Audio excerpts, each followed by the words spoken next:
kabayatan na iti man na denggen iti report na natino ko apo denggen yung nalaing apo nga dengdengeg no ang kami makaala iti impormasyon manipod iti PNP syempre ito yun iti pamilya at ito man iti report ni Numutibiyang mga idol iti daytoy a report IFM News. IFM News.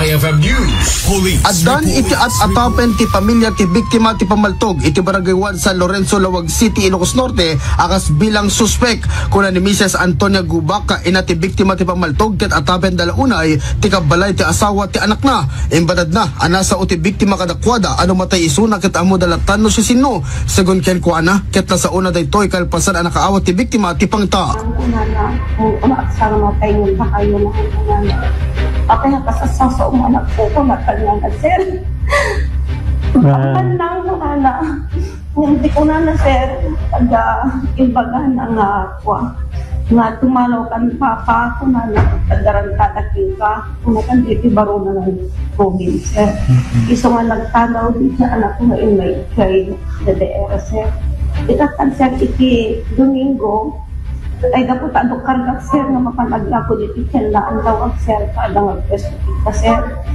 di una anak ko madi makadala kung hindi kada ito mga karga kada ito mga anak ko una unang ko na may na intundog dito gawag sir kada nga kadong sa akin sir pinili ang tatsyan dahil sir editi Domingo sa nagdako na tayo na anak ko dito tagay nang una na amuyon tulatan ng ti akin aramid ipapatay unang na.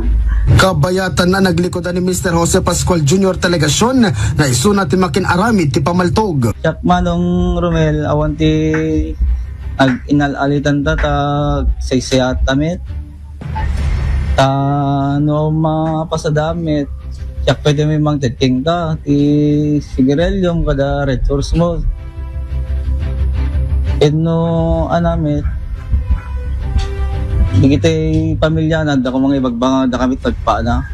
May naig iti daytoy ket nagtultuloy ti investigasyon iti nailian na pulisya para iti IFM News. Idol Lawrence Martinez, Tatak, Aremen.